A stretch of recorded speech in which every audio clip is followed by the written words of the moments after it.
नमस्कार, आप देख रहे हैं हर खबर। मैं हूं आपके साथ अमित शर्मा। वक्त है मसला का। मसला में आज हम बात करेंगे राष्ट्रपति चुनाव की। देश में 18 जुलाई को होने वाले राष्ट्रपति चुनाव के लिए सियासी दलों ने अपनी अपनी गोटियां फिट करना शुरू कर दिया है। जहां एनडीए की ओर से झारखंड की पूर्व राज्यपाल द्रौपदी मुर्मू को उम्मीदवार घोषित किया गया है, तो विपक्ष की ओर से पूर्व वित्त मंत्री यशवंत सिन्हा चुनावी मैदान में है। ऐसे में दोनों ओर से राजनीतिक रस्साकसी और दांवपेच शुरू हो गए। राष्ट्रपति चुनाव को लेकर हरियाणा में भी हलचल तेज हो गई है। आज चंडीगढ़ में बीजेपी, जेजेपी और निर्दलीय विधायकों की बैठक हुई है, जिसमें राष्ट्रपति चुनाव पर चर्चा हुई है। जेजेपी और निर्दलीय विधायकों ने साफ कर दिया है कि वो इन चुनावों में एनडीए उम्मीदवार को अपना समर्थन देंगे। कहा जा रहा है कि एनडीए उम्मीदवार द्रौपदी मुर्मू को 50% से ज्यादा वोट मिल सकते हैं और उनके लिए जीत हासिल करना कोई बहुत मुश्किल काम नहीं है। लेकिन विपक्ष की ओर से भी जोर आजमाइश की जा रही है। आज इसी को लेकर हम चर्चा करने वाले। एक रिपोर्ट भी आपसे कुछ ही देर के बाद आपको हम दिखाएंगे कि किस तरीके से ये राष्ट्रपति चुनाव रोचक हो गया है। हालांकि जिस तरीके से हमने आपको बताया कि एनडीए उम्मीदवार के लिए इस चुनाव को जीतना कोई बहुत ज्यादा मुश्किल काम फिलहाल नजर नहीं आ रहा है। यानी कि जो आंकड़े हैं, जो समीकरण हैं, वो एनडीए उम्मीदवार द्रौपदी मुर्मू के पक्ष में नजर आ रहे हैं। लेकिन फिर भी विपक्ष की ओर से जिस तरीके से यशवंत सिन्हा को अपना उम्मीदवार बनाया गया है, तो विपक्ष की ओर से भी जो सियासी दांवपेच है वो खेला जा रहा है। लेकिन विपक्ष उसमें कितना कामयाब हो पाएगा, ये अपने आप में एक बड़ी बात हो जाती है। लेकिन जिस तरीके से इससे पहले ये कहा जा रहा था कि जेडीयू की ओर से अपने पत्ते नहीं खोले गए, हालांकि अब जेडीयू ने यह साफ कर दिया है कि वो द्रौपदी मुर्मू का ही समर्थन करेगी। यानी कि एनडीए उम्मीदवार के पक्ष में ही जेडीयू अपना वोट डालेगी, यह बिल्कुल साफ हो गया है। और इसके साथ ही बीजेडी की ओर से भी यह बिल्कुल साफ कर दिया गया है, क्योंकि ओडिशा के जो मुख्यमंत्री हैं नवीन पटनायक, उन्होंने न केवल मुर्मू को बधाई दी है, बल्कि उन्होंने ये भी कहा है कि बीजेपी की ओर से, एनडीए की ओर से एक बड़ा फैसला लिया गया है, एक ऐतिहासिक फैसला लिया गया है कि एक आदिवासी महिला को राष्ट्रपति उम्मीदवार के तौर पर पेश किया गया है। और इसीलिए इस बात के संकेत मिल रहे हैं कि बीजेडी भी उन्हीं के पक्ष में वोट करेगी और द्रौपदी मुर्मू को उन्होंने भी अपना उम्मीदवार एक तरीके से मान लिया है। तो कुल मिलाकर के अब बात आ जाती है झारखंड मुक्ति मोर्चा यानी कि जेएमएम क्या करेगी। लेकिन कहा जा रहा है कि जेएमएम भी मुर्मू का किसी तरह का कोई विरोध करेगी, वो विपक्ष के साथ जाकर वोट करेगी। यह भी अपने आप में एक अहम सवाल हो जाता है। हालांकि कहीं ना कहीं एक मुश्किल स्थिति जरूर जेएमएम के लिए नजर आ रही है, क्योंकि एक तरफ गठबंधन का धर्म उसको निभाना है, तो दूसरी तरफ एक आदिवासी महिला जो राष्ट्रपति पद की उम्मीदवार हैं, अब उनके पक्ष में वोट वो ना करें तो इसका गलत संदेश भी जा सकता है। तो कुल मिलाकर के जो तमाम तरह की सियासी दांवपेच है वो खेले जा रहे हैं। बात करें अगर हरियाणा की, तो आज बिल्कुल साफ कर दिया गया जेजेपी और निर्दलीय विधायकों की ओर से कि वो एनडीए उम्मीदवार को ही अपना समर्थन देने वाले हैं।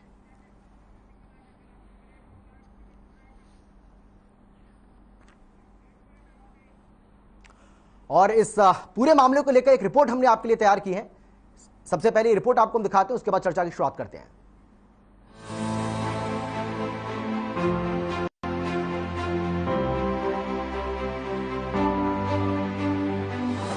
देश में 18 जुलाई को होने वाले राष्ट्रपति चुनाव के लिए सियासी दलों ने अपनी अपनी कोटियां फिट करना शुरू कर दिया है। जहां एनडीए की ओर से झारखंड की पूर्व राज्यपाल द्रौपदी मुर्मू को उम्मीदवार घोषित किया गया है, वहीं विपक्ष की ओर से पूर्व वित्त मंत्री यशवंत सिन्हा चुनावी मैदान में हैं। ऐसे में दोनों ओर से राजनीतिक रस्साकसी और दांवपेच शुरू हो गए हैं। राष्ट्रपति चुनाव को लेकर हरियाणा में भी हलचल तेज हो गई है।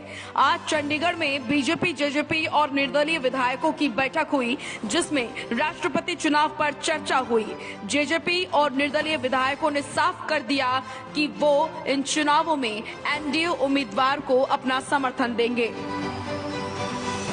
हुई है विधायकों से और यही निर्णय लिया है कि एनडीए के तौर पर सबसे पहले हम प्रपोजर के तौर पर द्रौपदी मुर्मू जी, जिनको एनडीए का संयुक्त उम्मीदवार बना है, उनका समर्थन करेंगे। और आज उसी लिए हम सब जेजेपी के विधायक इकट्ठे हुए थे और आगे भी जो प्रोसेस होगा उसके अंदर एनडीए पूरा समर्थन। वहीं कहा जा रहा है कि कल द्रौपदी मुर्मू अपना नामांकन दाखिल करेंगी। इस दौरान मुख्यमंत्री मनोहर लाल और हिमाचल के मुख्यमंत्री जयराम ठाकुर भी उनके साथ मौजूद रहेंगे। जैसा हमको पता है कि देश के राष्ट्रपति जी का जो चुनाव है वो घोषित हो चुका है। उसका नामांकन अब हो रहा है, तो उस नामांकन के लिए देश भर के जितने भी विधायक हैं, सांसद हैं, उन सबको नामांकन के लिए आह्वान किया जाता है। कल राष्ट्रपति के लिए कैंडिडेट के नाते मैडम द्रौपदी मुर्मू, उनका नामांकन कल होना है। तो आज उत्तर भारत के जितने हमारे विधायक सांसद हैं, उनकी ओर से एक फार्म भरा जाना है, उसकी प्रक्रिया चल रही है। और हिमाचल प्रदेश और हरियाणा के सभी विधायक सांसद उन एक यानी फॉर्म पर साइन करके तैयार करके कल लेकर के जाएंगे। इसी प्रकार दिल्ली में अलग से फार्म भरे जा रहे हैं, देश भर में बाकी जगह फार्म भरे जा रहे हैं, और कल जो है नामांकन होगा। और निश्चित रूप से एनडीए के नाते से जो भी मुकाबला होगा, उस मुकाबले में एनडीए का हमारा कैंडिडेट निश्चित रूप से विजयी होंगे। हम कल कुछ मुख्यमंत्रियों को बुलाया है वहाँ, तो मुझे भी कहा गया है कि कल वहाँ प्रधानमंत्री जी, कुछ प्रदेशों के मुख्यमंत्री नामांकन के समय वहाँ से उपस्थित रहें। कल मैं वहाँ जाकर राष्ट्रपति चुनाव के लिए कई पार्टियों ने अपने पत्ते खोल दिए हैं, जबकि कुछ पार्टियों का पत्ते खोलना अभी बाकी है। लेकिन कहा जा रहा है कि एनडीए उम्मीदवार द्रौपदी मुर्मू को 50% से ज्यादा वोट मिल सकते हैं और उनके लिए जीत हासिल करना बहुत मुश्किल नहीं लग रहा है। लेकिन विपक्ष की ओर से भी जोर आजमाइश की जा रही है। ऐसे में 21 जुलाई को बाजी कौन मारेगा, इसका इंतजार करना होगा। ब्यूरो रिपोर्ट, हर खबर। तो बिल्कुल आज यही हमारी चर्चा का विषय है, इसी को लेकर हम चर्चा करेंगे। लेकिन कौन कौन खास मेहमान हमारे साथ मौजूद हैं, सबसे पहले उनसे आपका हम परिचय करा देते हैं। हमारे साथ राजनीतिक विशेषज्ञ के तौर पर प्रदीप नरूला जी हैं। बीजेपी की तरफ से हमारे साथ सत्यव्रत शास्त्री जी जुड़ गए, और उसके साथ ही कांग्रेस की तरफ से वेद प्रकाश विद्रोही जी हमारे साथ हैं। जेजेपी की ओर से भाग सिंह जी हमारे साथ जुड़ गए। आप सभी का बहुत बहुत स्वागत है। लेकिन सबसे पहले प्रदीप नरूला जी, मैं आपके पास आना चाहूंगा और मैं आपसे इस राज्यसभा चुनाव के समीकरणों को समझना चाहूंगा। क्या लग रहा है आपको? क्योंकि कहा यह जा रहा है, जो आंकड़े, जो समीकरण बनते दिखाई पड़ रहे हैं, उसमें यह कहा जा रहा है कि एनडीए उम्मीदवार को बहुत ज्यादा मुश्किल नहीं होगी इसमें। देखिए, मैं आपको बताऊं जी कि शुरुआत में जब राष्ट्रपति के चुनाव का नोटिफिकेशन हुआ, तो सही मायने में पहली वोट के आधार पर जी बीजेपी के पास अपने कैंडिडेट को जिताने के लिए पूर्ण संख्या नहीं थी। लेकिन बीजेपी ने एक आदिवासी और महिला को अपना कैंडिडेट बनाकर एक बहुत ही नपा तुला कार्ड खेल दिया जी। उसमें एनडीए के वो पुराने एलाई, जिनके स्टेट में आदिवासी क्षेत्र आते हैं जी, अब उन्हें कहीं न कहीं ये मजबूर होना पड़ेगा कि वो आदिवासी प्रत्याशी के तौर पर द्रौपदी मुर्मू का विरोध नहीं कर सकते। तो उस संदर्भ में जिस तरह से अब संख्या भी सामने आ रही हैं, आपने उड़ीसा का जिक्र किया, अभी आप मुझे इससे दूसरे से कर रखी है, वैसे भी एनडीए का एलाइज है। भाग सिंह जी एक मिनट प्रदीप जी एक मिनट। भाग सिंह जी प्लीज, डिस्टर्बेंस हो रहा है। भाग सिंह जी प्लीज ऐसे बात मत करिए। अब आवाज नहीं आ रही है। प्रदीप जी बहुत अच्छी बात कर रहे हैं, यहाँ पर कुछ बात हमें बता रहे हैं, वो समझा रहे हैं कि किस तरीके से ये चुनाव महत्वपूर्ण है। प्लीज। तो इस पूरे संदर्भ में मुझे लगता है कि द्रौपदी मुर्मू के लिए ये चुनाव जीतना कोई बहुत मुश्किल काम नहीं होगा। और जहां तक विपक्ष की बात है कि विपक्ष के एलाइज ने यशवंत सिन्हा को प्रत्याशी बनाकर कार्ड खेला है, तो मूल रूप से यशवंत सिन्हा की जो बैकग्राउंड है उसे सारे राजनीतिक दल जानते हैं कि वो कहां से आते हैं और कहां थे। अब ठीक है, वो एलाइज के साथ में, वो ममता के साथ हैं। मेरे ख्याल से इस संदर्भ में जिस तरह से हालात बदल रहे हैं, एक महाराष्ट्र में आप देख लीजिए कि शिवसेना की जिस तरह का वो प्रकरण चल रहा है, उसमें भी राष्ट्रपति चुनाव में बहुत फायदा होगा एनडीए को। तो मेरे ख्याल से अब बहुत ज्यादा मुश्किलें नहीं है द्रौपदी मुर्मू के लिए। लेकिन फिर भी ये एक प्रजातंत्र प्रणाली है, ये चुनाव प्रक्रिया है। इसमें आपने राज्यसभा में देखा कि बहुत क्रॉस वोटिंग भी होती है और हमारे सामने हुई भी है। लेकिन सिर्फ हम लोग कयास लगा सकते हैं, हम लोग इसमें पूरी तरह से एक भविष्यवाणी नहीं कर सकते, लेकिन हालात के आधार पर यह कहा जा सकता है कि द्रौपदी मुर्मू के लिए बहुत ज्यादा कठिन काम नहीं। बिल्कुल सही कहा आपने। सतव्रत जी, आप तो जिस चीज को भी हाथ लगा रहे हैं वो सोना साबित हो रही है भाई। इससे पहले ये लगातार ये कहा जा रहा था कि बहुत सारी ऐसी पार्टियां हैं, अब जो आप उम्मीदवार बनाएंगे वो उसको सपोर्ट करेंगी भी नहीं करेंगी, ये भी अपने आप में एक बहुत बड़ा सवाल था। लेकिन आपने एक ऐसा दाव खेला है जिससे ऐसा लग रहा है कि बहुत सारी ऐसी पार्टियां हैं जो मुर्मू का विरोध कर पाएंगी, उनके समर्थन में वो वोट ना करें, यह भी अपने आप में एक बहुत बड़ा सवाल हो जाता है। खासतौर पर जेएमएम, झारखंड मुक्ति मोर्चा की मैं बात कर रहा हूं, झारखंड की जो पार्टी है सत्ता में, हालांकि कांग्रेस भी उसके साथ गठबंधन में, तो उसके लिए तो बहुत मुश्किल हो रहा है कि वो कैसे फैसला ले, तो ले कैसे, वो इसके विरोध में जा भी सकती है या नहीं, ये भी अपने आप में बहुत बड़ा सवाल है सर। देखिए अमित जी, चाहे आप इसे राजनीतिक दाव माने या वरिष्ठ पत्रकार इसको राजनीतिक दाव माने, मैं समझता हूं कि एनडीए ने जब जब देश के अंदर राष्ट्रपति पद के लिए उम्मीदवार तय किए वो राजनीतिक सीमाओं से ऊपर उठकर किए। पिछला इतिहास भी देखेंगे, अभी माननीय जो राष्ट्रपति हैं कोविंद जी, उनके विषय में देखेंगे, या अटल जी के समय डॉक्टर अब्दुल कलाम के विषय में सोचेंगे, और अब वर्तमान में जो दूसरा अवसर आया कि राष्ट्रपति का चयन होना है, देश में निर्वाचन होना है, तो एक ऐसे वर्ग को, और उस वर्ग में भी एक ऐसी महिला को जो अपने राजनीतिक जीवन में कभी विवादास्पद नहीं रही और जिसने देश समाज के लिए अपने परिवार से अधिक महत्व दिया जी, ऐसे वर्ग के ऐसे लोगों को जब देश की सर्वोच्च स्थान पर बैठता देखता है तो भारत का आम व्यक्ति भी स्वाभिमान से खड़ा होता है कि वास्तव में जो भारत की आत्मा, जिसको गांव में, गरीब में, किसान में, मजदूर में कहते हैं, उनका प्रतिनिधित्व करने वाले जब देश के सर्वोच्च स्थानों पर बैठते हैं तो स्वाभिमान से सबका सर ऊंचा होता है। भारतीय जनता पार्टी ने राजनीतिक सीमाओं से ऊपर उठकर इस प्रकार के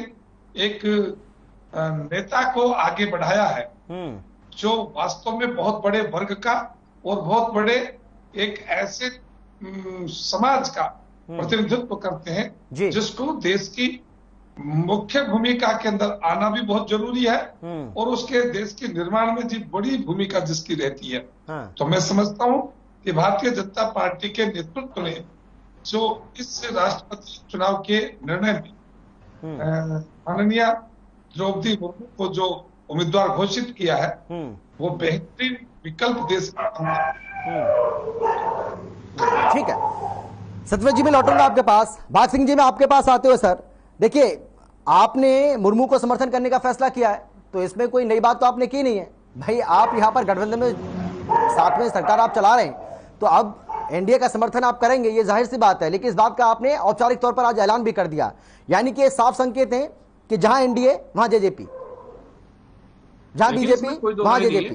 नहीं, देखिए इसमें कोई दो राय नहीं है। जब प्रदेश के विकास में गति देने के लिए सरकार इकट्ठी तरह गठबंधन काम कर रहा है और एक पार्ट है एक सिस्टम, तो जिस प्रकार से एक संयुक्त से फैसला होता है राष्ट्रीय स्तर पर, तो जननायक जनता पार्टी उस फैसले के साथ होगी, क्योंकि जब मामला महामहिम के चुनाव का, राष्ट्रपति के चुनाव का है, उस समय भी, और अगर आंकड़ों के हिसाब से भी आप देखें तो जब नाम रखा गया था जी का, उस समय भी 49% के आसपास खड़े थे सरकार, लेकिन जब इनका नाम आ गया है तो उड़ीसा एकदम क्लियर होकर साथ आया और पटनायक साहब ने भी 2 MP साथ भेजे हैं नॉमिनेशन के समय के।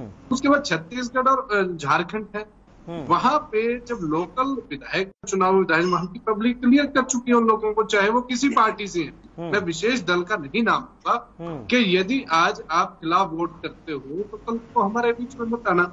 रीजन है कि ये टोटली सीक्रेट चुनाव है, ना किसी एजेंट को दिखाना है, ना इसमें कोई दल विहिप जारी कर सकता है भी इस चीज के लिए। तो ये इस प्रकार का चुनाव है जो अंतरात्मा से आवाज से डलेगी। और हरियाणा प्रदेश में यदि आप बात कर रहे हैं तो यहाँ से लीड करते जाएगा। आंकड़े हैं 10 जननायक जनता पार्टी है, 40 भारतीय जनता पार्टी प्लेयर है, 50 ये क्रूज कर चुके हैं, कांडा जी हो गए, और मेरा शायद है कि आईएनएलडी के प्रवक्ता जुड़े या नहीं जुड़े, वो भी जब पिछली बार भी चुनाव में कांग्रेस के साथ नहीं गए तो मेरा जहां तक मानने का फैसला तो उन्होंने लेना है, वो कह चुके हैं कि कांग्रेस ने। तो इस प्रकार के जो निर्दलीय और हैं विधायक सबका समर्थन पाकर हरियाणा से बहुत अच्छा क्लियर तो जी के हक में यहाँ से मैंडेट जाएगा और पूरे देश के अंदर, अब जिस प्रकार शिवसेना माइनस में चलती थी, आज वहां समीकरण कुछ बढ़ चुके हैं महाराष्ट्र के अंदर। तो इस प्रकार से आज की जो स्थिति है उसमें जो हमारे द्रौपदी मुर्मू जी हैं, ये महामहिम का जो चुनाव के अंदर है, तो इनका पूरा रास्ता क्लियर है, कहीं किसी तरह से कोई दिक्कत नहीं है। नहीं, बिल्कुल सही बात है। और जो समीकरण दिखाई पड़ रहे हैं उससे ऐसा लग भी रहा है कि उनको दिक्कत बहुत ज्यादा आएगी नहीं। लेकिन वेद प्रकाश जी, देश की सबसे पुरानी पार्टी, मुख्य विपक्षी दल, अगर राष्ट्रपति का चुनाव होता है तो उम्मीदवार विपक्ष की ओर से कौन होगा, यूपीए का उम्मीदवार कौन होगा, उसकी पहल भी ममता बनर्जी कर रही हैं। भाई ये तो आपके लिए अच्छी बात नहीं है, और मुझे लग रहा है कि आपको ये बात अच्छी लग भी नहीं रही होगी, आप इसको पचा भी नहीं पा रहे होंगे। वो बात अलग है कि ममता बनर्जी ने अगर बैठक बुलाई तो आप उस बैठक में गए, शरद पवार ने अगर बैठक बुलाई तो आप उस बैठक में गए, लेकिन कांग्रेस क्यों नहीं नेतृत्व कर रही है, यह अपने आप में एक अहम सवाल। अमित जी, विपक्ष की व्यापक एकता के लिए हमने पहले ही बात कर ली थी, ममता बनर्जी से भी, शरद पवार जी से भी, और उसी आपसी सहमति की कारण एक बैठक बुलाई थी कि अधिकतम विपक्ष के लोग एक साथ जुड़ सकें। 49% वोट बीजेपी एनडीए के पास है, 47-48% वोट हमारे पास है संयुक्त विपक्ष के पास, 3-4% वोट ऐसे हैं जो पता नहीं, जिनमें बीजेडी थी, जिन्होंने कहा कि वो मुर्मू जी को सपोर्ट करेंगे, वाईएसआर था और टीआरएस थी। अब राष्ट्रपति का चुनाव हो रहा है, श्रीमती द्रौपदी मुर्मू जी बीजेपी एनडीए की उम्मीदवार हैं, श्री यशवंत सिन्हा संयुक्त विपक्ष के उम्मीदवार हैं। मैं दोनों को शुभकामनाएं देता हूं। और ये कहना कि पहली बार आदिवासी को उम्मीदवार बनाया है, ये तथ्यों के विपरीत है। अच्छा। एनडीए ने 2012 में भी पीए संगमा जी को, जो खुद आदिवासी हैं, उनको प्रणब मुखर्जी के मुकाबले के अंदर उम्मीदवार खड़ा किया था। वो भी ईस्ट से थे, तीन उम्मीदवार, और ये भी पूर्वोत्तर भारत से हैं, मुर्मू जी भी जी। तब भी आदिवासी के नाम पर तो किसी ने वोट नहीं डाला। अब ये राष्ट्रपति का चुनाव हो रहा है, राष्ट्रपति का जो होता है वो देश का संवैधानिक प्रमुख होता है। बिल्कुल सही बात है। वो कोई कार्यकारी प्रमुख नहीं होता है। राष्ट्रपति के चुनाव को जाति, वर्ग, वर्ण, धर्म से देखना गलत है। ये राष्ट्रपति ऐसा होना चाहिए जो संविधान, लोकतंत्र परंपराएं, मर्यादाओं की रक्षा कर सके, जो निष्पक्षता और स्वतंत्रता के साथ, दक्षता के साथ अपने प्रशासनिक निर्णय ले सके, जो अपनी रीढ़ पर खड़ा होकर यदि सरकार संविधान के खिलाफ जाती है तो उस पर स्टैंड ले सके, ऐसा राष्ट्रपति होना चाहिए। और मैं अपेक्षा करता हूं जो हमारे देश के इलेक्टोरल, मतलब कहना क्या चाह रहे हैं वेद प्रकाश जी कि मुर्मू को आप ऐसा उम्मीदवार नहीं मानते हैं? है जी, वो मतदाता तय करेंगे मैं कौन होता हूं किसी को सर्टिफिकेट देने वाला। मैं तो मतदाताओं की कह रहा हूं, जो इलेक्टोरल कॉलेज बना हुआ है उसको तय करना है कि भाई यशवंत सिन्हा ज्यादा लोकतंत्र और संविधान की रक्षा कर सकते हैं या द्रौपदी मुर्मू जी ज्यादा संविधान की रक्षा करते हैं। ये तो इलेक्टोरल तय करता है। और इलेक्टोरल की नजरों में यदि मुर्मू जी सक्षम उम्मीदवार हैं, उनके पक्ष में वोट देंगे।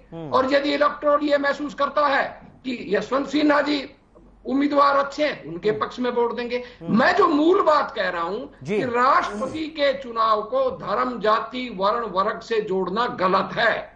और दूसरा सबसे बड़ी आपत्ति मुझे इस बात की है, एक तरफ देश का राष्ट्रपति का चुनाव हो रहा है संवैधानिक प्रमुख का, और संवैधानिक प्रमुख को जिताने के लिए सत्ता के दुरुपयोग से, धन बल से, ईडी से षड्यंत्र कर महाराष्ट्र में एक पार्टी को तोड़ा जा रहा है। अगर आपका यही रवैया है राष्ट्रपति को अच्छी वोटों से निर्वाचित करवाने का, तो वो राष्ट्रपति कितना संविधान और लोकतांत्रिक मर्यादाओं की रक्षा करेगा, ये भी एक बहुत बड़ा सवाल इलेक्टोरल के जो कॉलेज है उसके सामने खड़ा है।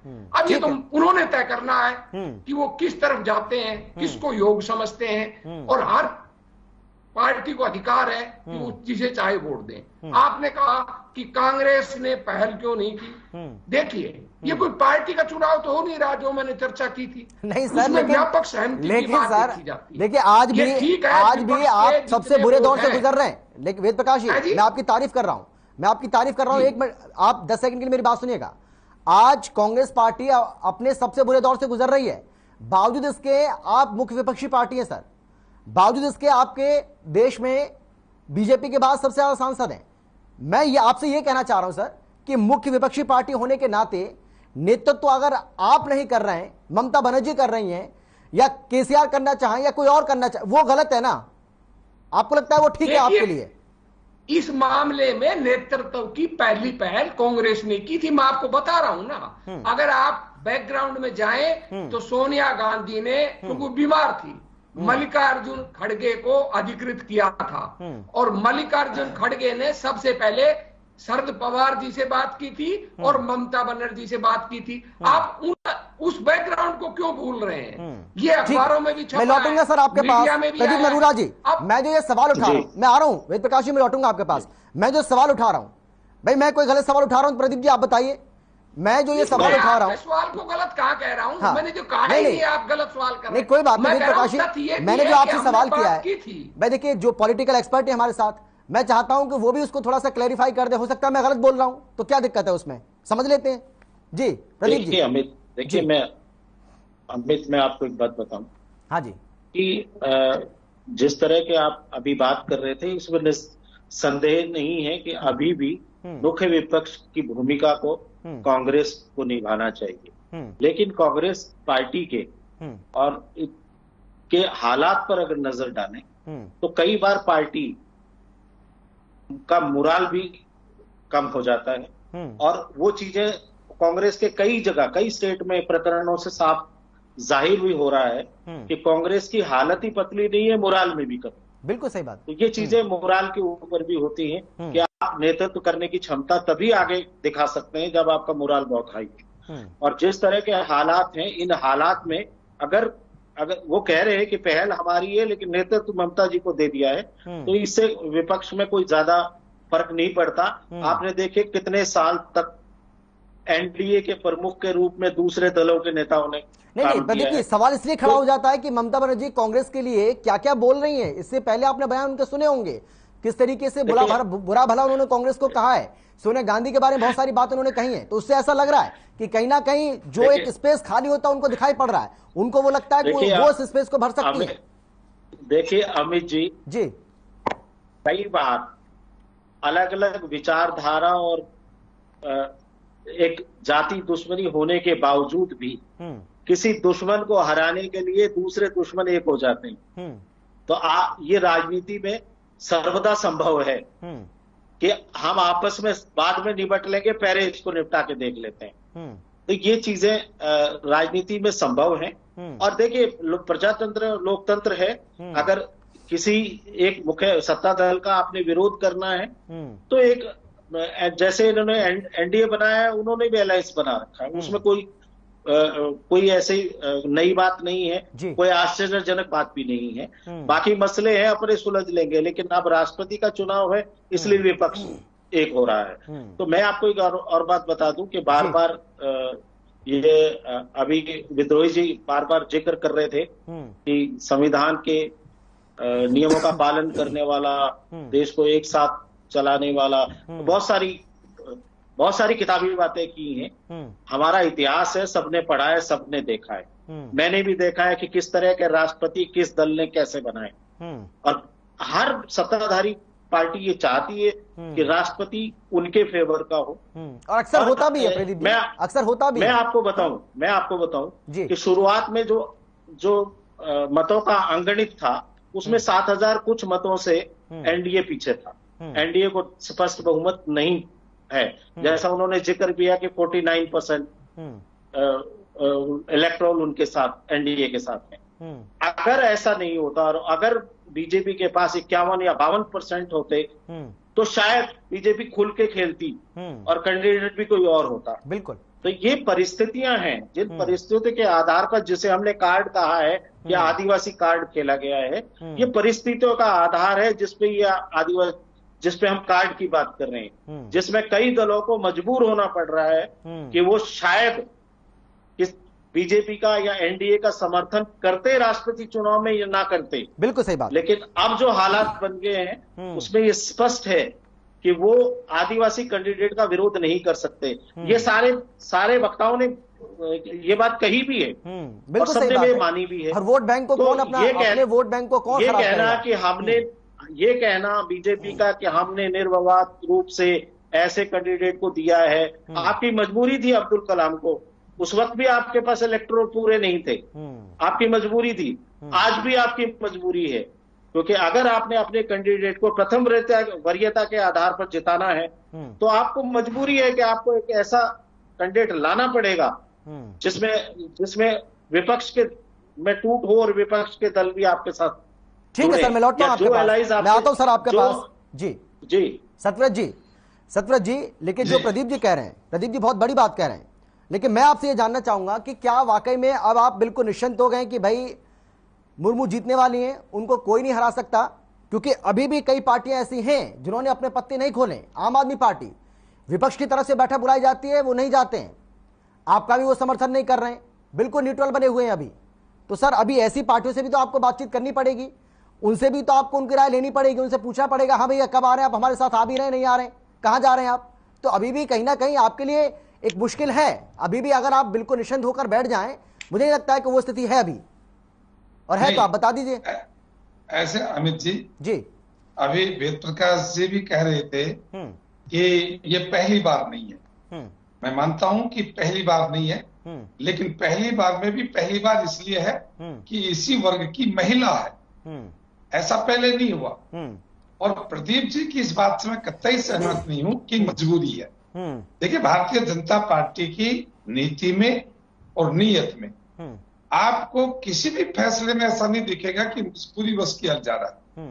देश की आवश्यकता है ऐसे तबके को आगे लेकर आना जो अब तक भारतीय मूल में रहते हुए भी अपने आप को पीछे महसूस कर रहा था। उस वर्ग को महत्व और उस वर्ग को आगे लेकर स्वाभिमान से देश निर्माण में आगे आए, उसके लिए इस प्रकार के प्रयोगों की आवश्यकता है।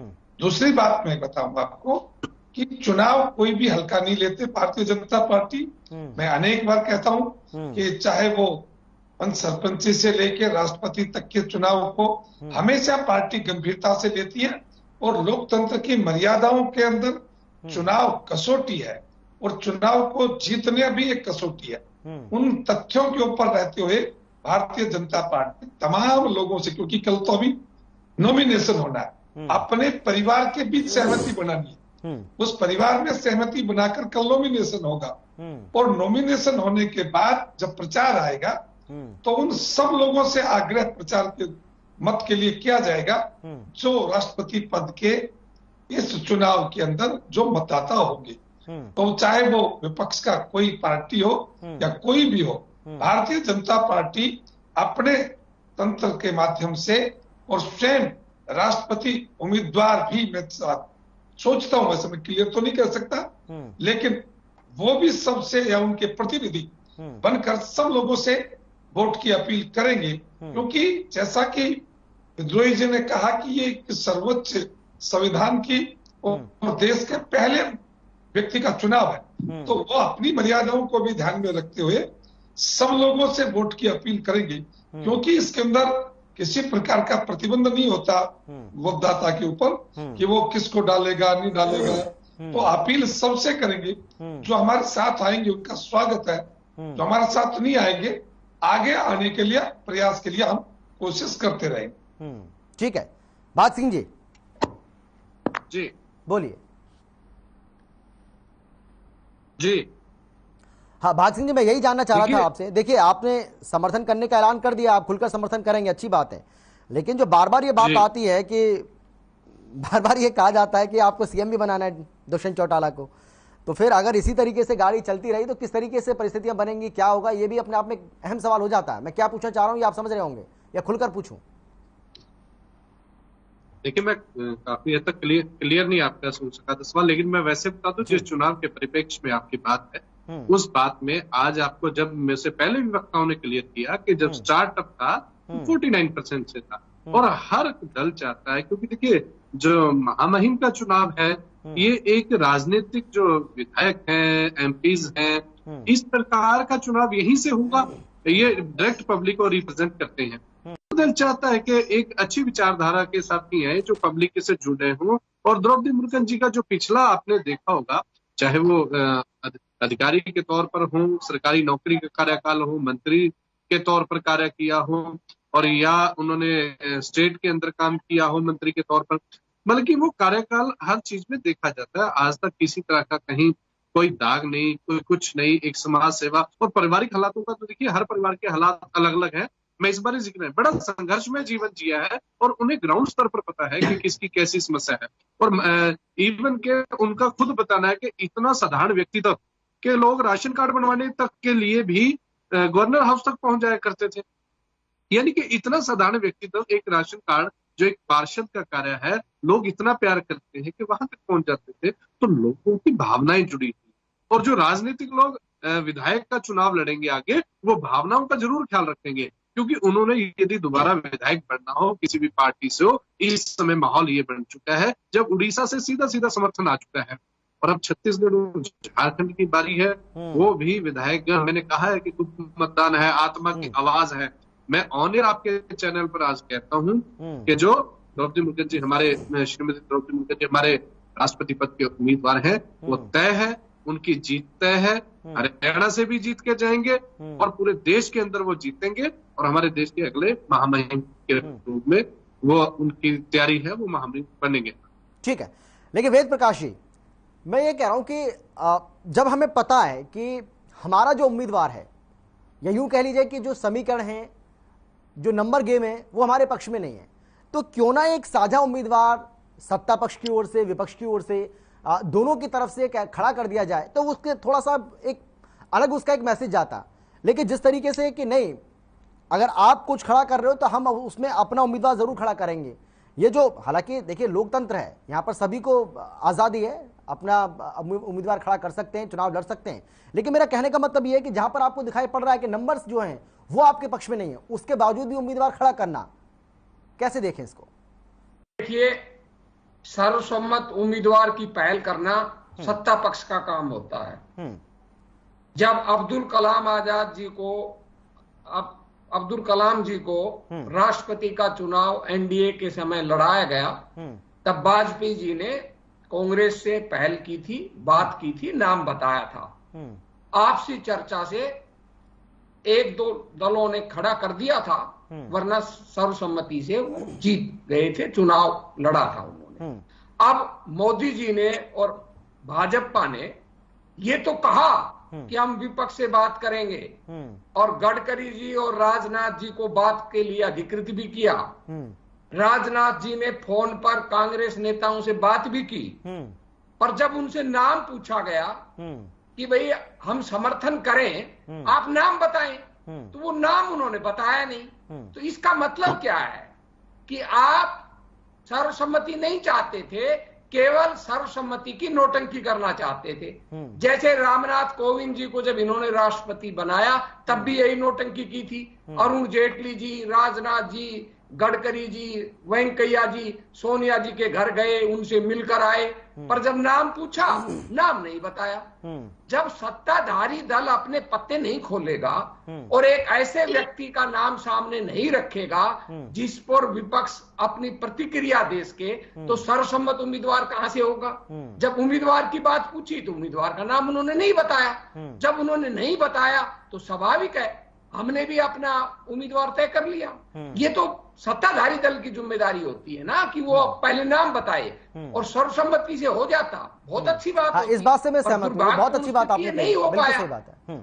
कोई बात नहीं। और किसी गरीब व्यक्ति के चुने जाने का मुझे कोई विरोध नहीं है। मुर्मू जी राष्ट्रपति बने, बहुत अच्छी बात है। एक आदिवासी महिला पहली बार राष्ट्रपति बने, बहुत अच्छी बात है। पर ये कहना उससे उस समाज का बहुत बड़ा उत्थान हो जाएगा, ये अतिशयोक्ति है। ये प्रशंसा तो हो सकती है। अब रामनाथ कोविंद जी राष्ट्रपति बने दलित थे। अब पिछले उनके राष्ट्रपति काल में कितने दलितों पर अत्याचार बढ़े हैं, आप आंकड़े देख लो एनसीआरबी के। भाजपा राज में दलितों के प्रति कितने अत्याचार बढ़े। दलितों का तो अत्याचार बंद नहीं हुआ, दलितों का सशक्तिकरण भी नहीं हुआ। अब शास्त्री जी कह रहे थे सशक्तिकरण हो जाएगा। अरे आप इतने ही आदिवासी वर्ग के सशक्तिकरण के हितैषी थे, तो झारखंड में आपने आदिवासी की बजाय रघुवर सिंह जी को क्यों मुख्यमंत्री बनाया? वो तो बिल्कुल प्योरली आदिवासी है, आपको बहुमत मिला था हमारे से पहले, पर आपने रघुवर सिंह को बनाया जबरदस्ती, जो विधायक भी नहीं थे। कितना विरोध हुआ था, फिर भी आपने बनाया। छत्तीसगढ़ भी आदिवासी क्षेत्र है, आपने 15 साल रमन सिंह जी को रखा, आदिवासी को तो नहीं बनाया। तो ये तो एक बहाने होते हैं कि भाई आदिवासी सशक्तिकरण है, वो है। मैं नरूला जी की बात से 100% सहमत हूं कि इनके पास बहुमत नहीं था, और ये जो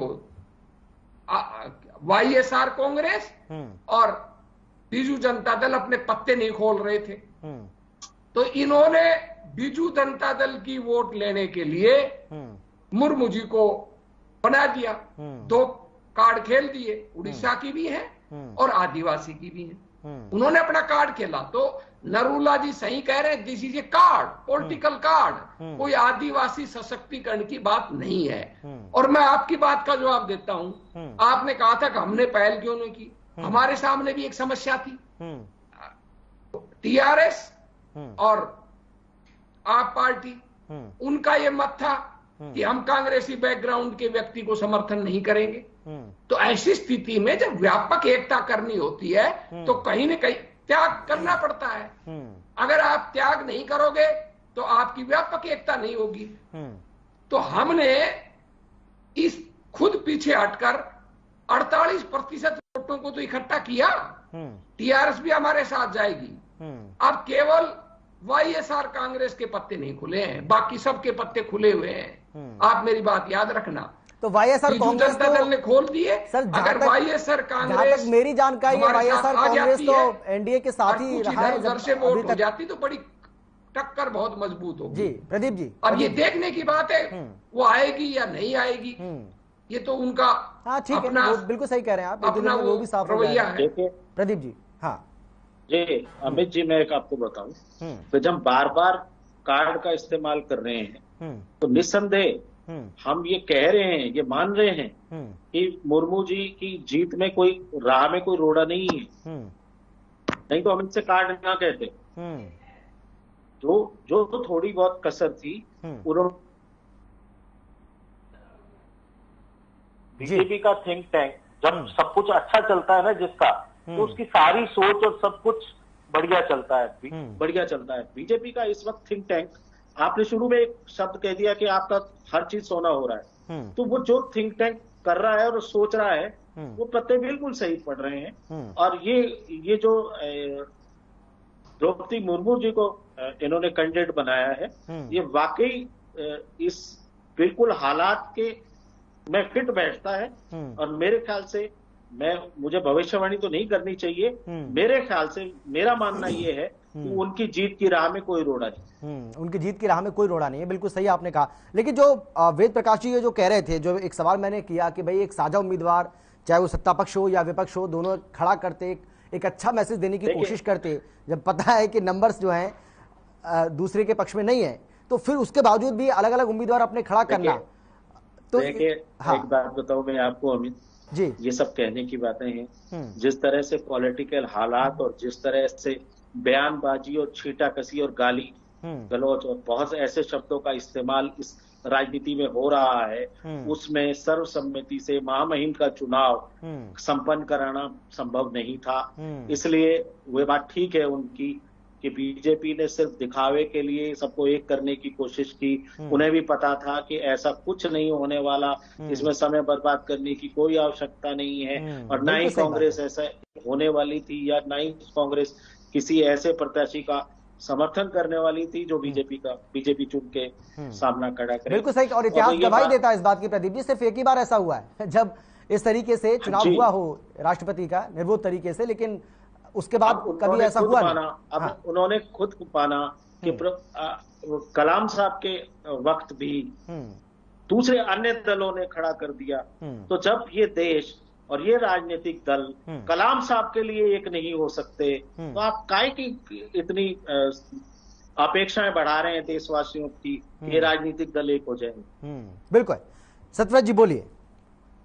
देखिए, मैं जो वेद प्रकाश विद्रोही जी कह रहे थे कि भाई आदिवासी के प्रति आपका बहुत बड़ा आकर्षण नहीं है और इससे भी कुछ होने वाला नहीं है, और महामहिम कोविंद जी के विषय में भी कहा कि उससे क्या हुआ। यदि हम पिछले 7 साल के आंकड़े देखेंगे गरीब कल्याण की योजनाओं के माध्यम से, चुनाव तो नजर आपकी निगाह में कहीं चुनाव तो नहीं है भाई? गुजरात में चुनाव होना है और वहां कहा जाता है कि आदिवासियों का अच्छा खासा वोट बैंक है वहां पर। मध्य प्रदेश में चुनाव होना है, छत्तीसगढ़ में चुनाव होना है, बहुत सारे ऐसे राज्य हैं जहां पर चुनाव होना है, और कहा जा रहा है कि एनडीए ने जो ये ऐलान किया है या ये जो दाव खेला है वो चुनावों के मद्देनजर खेला है। पहले आपने दलित कार्ड खेला, इस बार आपने आदिवासी कार्ड खेल दिया, ये सच है क्या? देखिए अमित जी, ये तो शब्द आपके हो सकते हैं, मेरे तो नहीं हो सकते। मैं करना भी नहीं चाहता सर। सियासी गलियारे में जो चर्चा चल रही है मैं तो उसकी बात कर रहा हूँ, अपनी तरफ से मैं कुछ नहीं कह रहा हूँ सर।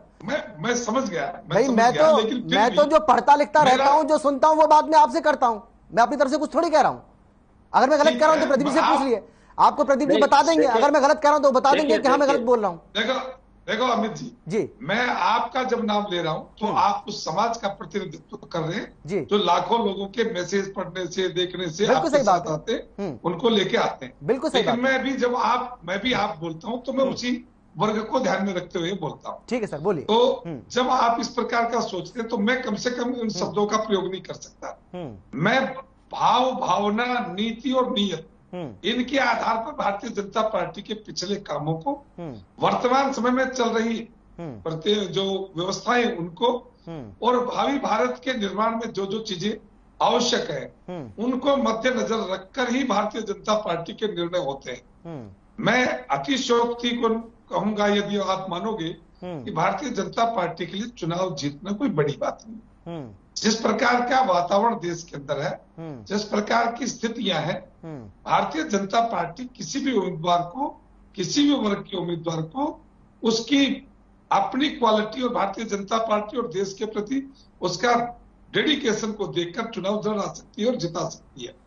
लेकिन प्राथमिकताएं किस समय किसकी होनी चाहिए वो भी एक विषय रहता है।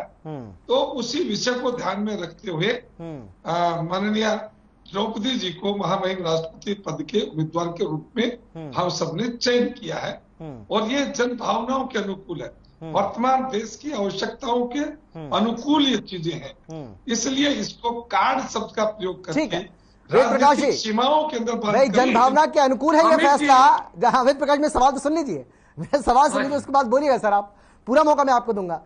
जो सत्यव्रत जी कह रहे हैं कि जन भावनाओं के अनुरूप ये फैसला लिया है, जन भावनाओं के अनुरूप ये फैसला है, या फिर वाकई में जो मैं कह रहा हूं कि भाई चुनाव के चलते ये फैसला आपने लिया है?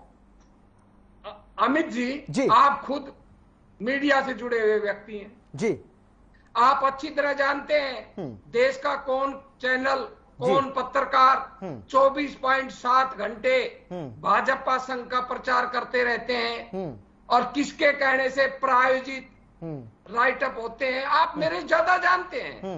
अगर ये चुनावी कार्ड नहीं होता तो वो अपने लेखों में, अपने वक्तव्यों में क्यों कहते, क्यों प्रायोजित प्रचार करते अपने चैनलों पर, अपने राइटअप्स में कि भाई ये बहुत स्मार्ट कार्ड है, ये गुजरात को लेकर खेला गया है कि गुजरात के आदिवासी कांग्रेस के साथ हैं, उनको तोड़ा जाए, बिजू जनता दल को अपने पक्ष में लाने के लिए उड़ीसा के अंदर। देखिए, अगर पत्रकार ऐसा कर रहे हैं तो ये तो सर ये तो उनका विश्लेषण है ना भाई, ये तो उनका एनालिसिस है।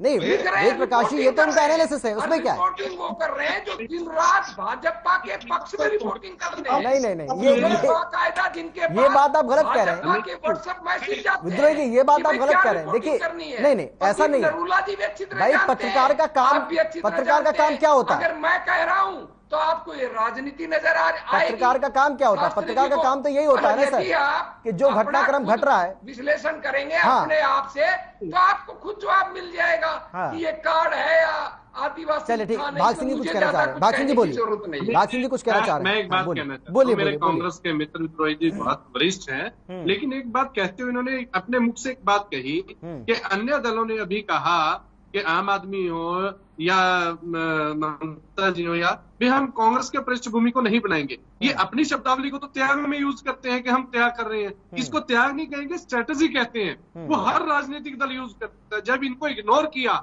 इनको दरकिनार किया, तो अब इनकी मजबूरी है उनके पीछे लगना। तो इस चीज बारे तो कोई भी स्ट्रेटेजी है जब इन्हें डिनाई कर दिया।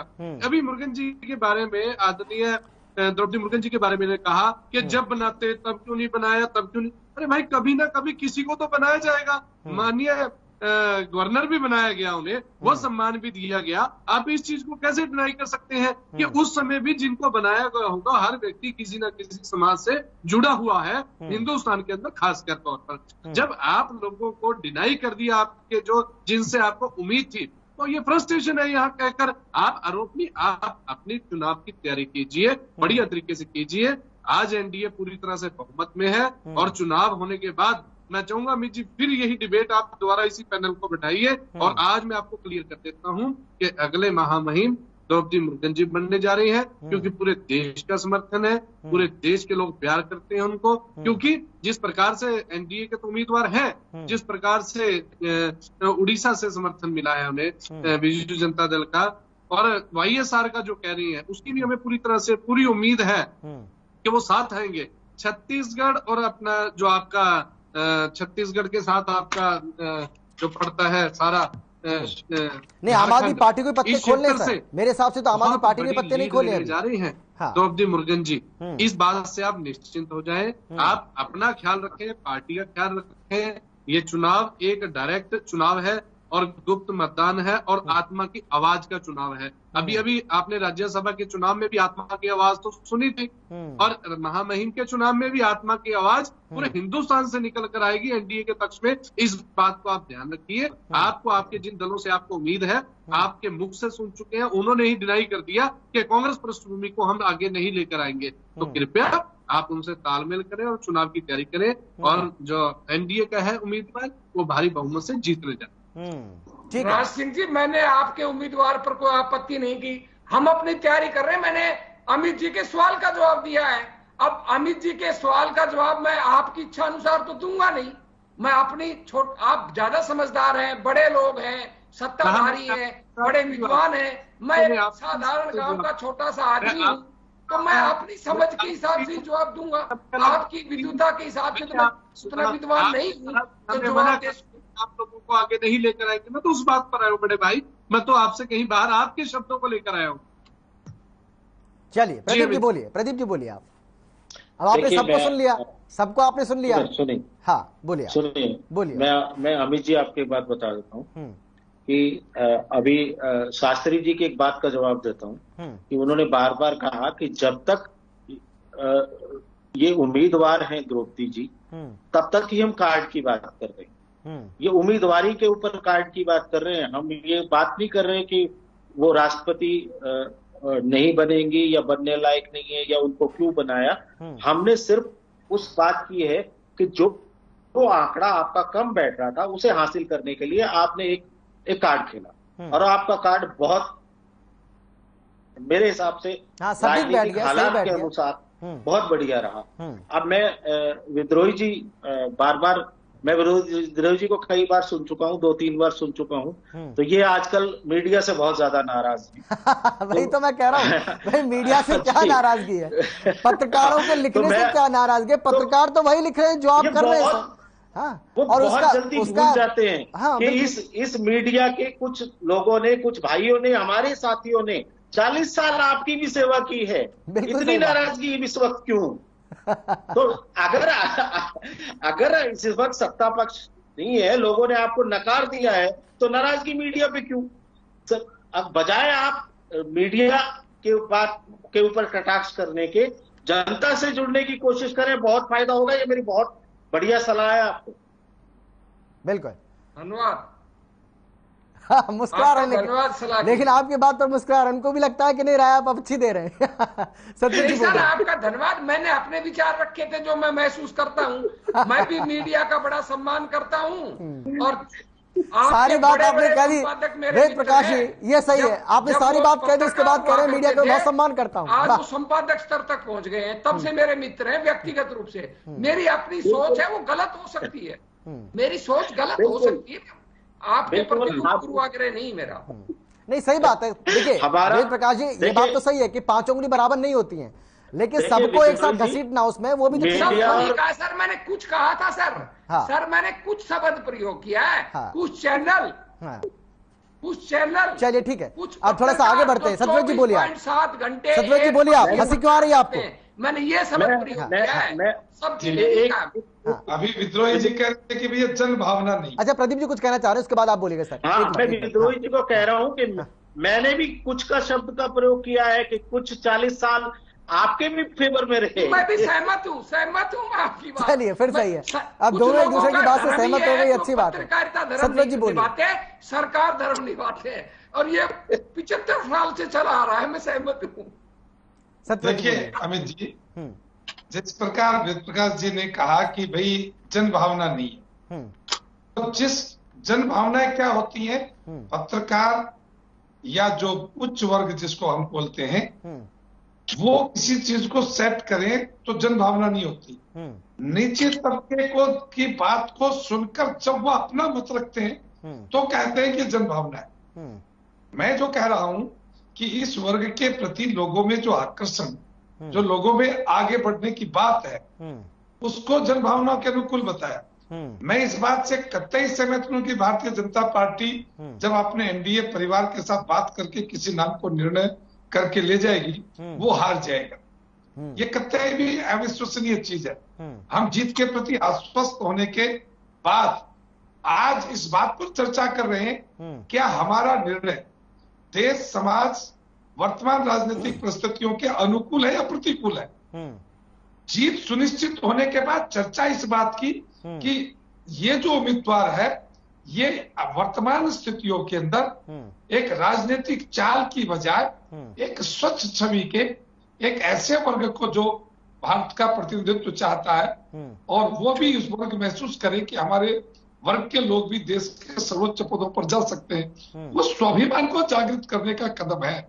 मैं बार बार इसी बात को दोहराता हूं कि राजनीतिक सीमाओं से ऊपर उठकर ये नाम जो चयन किया गया है, इसके लिए भारतीय जनता पार्टी के साथ साथ एनडीए के वो घटक सब बधाई के पात्र हैं। और ये जो कार्ड की बात करते हैं, ये तो हो सकता है कि झारखंड के लोग, उड़ीसा के लोग या वाईएसआर ये अपने राजनीतिक मतदाता को प्रभावित करके उनकी जन भावनाओं के अनुकूल मत दे, ये उनकी मजबूरी हो सकती है, लेकिन भारतीय जनता पार्टी की मजबूरी नहीं। ये जरूरी है, मजबूरी इसी को कार्ड कहते हैं।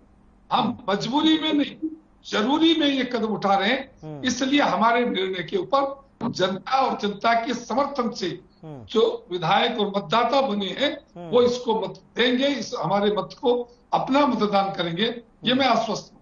हाँ बोलिए बोलिए विद्रोही जी। अमित जी, हाँ अमित जी बोलिए। मैं केवल छोटी सी बात कहना चाहता हूँ। शास्त्री जी बार बार कह रहे राजनीति से ऊपर उठकर, मैं अब उनसे सीधा सवाल पूछना चाहता हूँ। अगर आप राजनीति से ऊपर उठकर किसी आदिवासी को राष्ट्रपति बनाना चाहते थे तो बीजेपी आरएसएस की बैकग्राउंड की द्रौपदी मुर्मू को ही क्यों बनाया?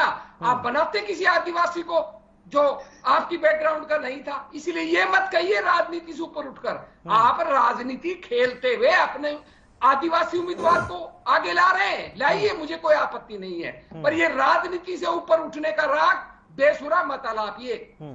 ठीक है, देखिए वेद प्रकाश जी के इस प्रश्न का उत्तर मैं देता हूँ। जल्दी से सर, क्योंकि मेरे पास बहुत कम बचा, मैं सब चाहता हूँ। ये भारतीय जनता पार्टी के प्रति कभी भी उनकी के उम्मीदवार या एमपी एमएलए नहीं रहे, ये गवर्नर बने थे और गवर्नर पद भी कौन कहता है? अरे भाई ये भारतीय जनता पार्टी आरएसएस में 1900, फिर आपको उसकी बैकग्राउंड भी नहीं मालूम शास्त्री जी। 1997 में शामिल हुई थी, आपकी जिला परिषद से बनी हो, आपकी वो बीजेपी से एमएलए बनी, बीजेपी और नहीं सही बात है, ये तो मंत्री भी रही हैं, वो मंत्री भी रही हैं, जब पहली सरकार मंत्री रही हैं, विधायक रही हैं, ये बात सही है बिल्कुल। मंत्री बनी, आपको बैकग्राउंड ही नहीं मालूम इसका, फिर आप माफ करना, फिर आपको बैकग्राउंड नहीं मालूम। आरएसएस वाले लाए थे इसको, आरएसएस के द्वारा। चलिए मेरे पास समय की कमी नहीं, मैं चाहता था कि मैं आखिरी कमेंट सबका लूं सर, माफी के साथ आप सभी को रोक रहा हूं मैं।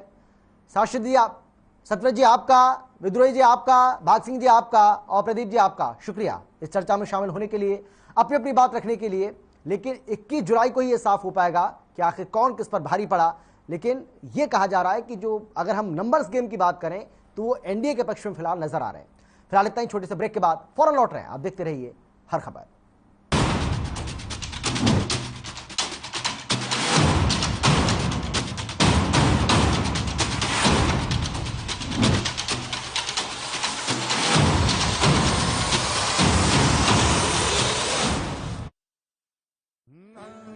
हरे रंगों का उमंगों का जज्बा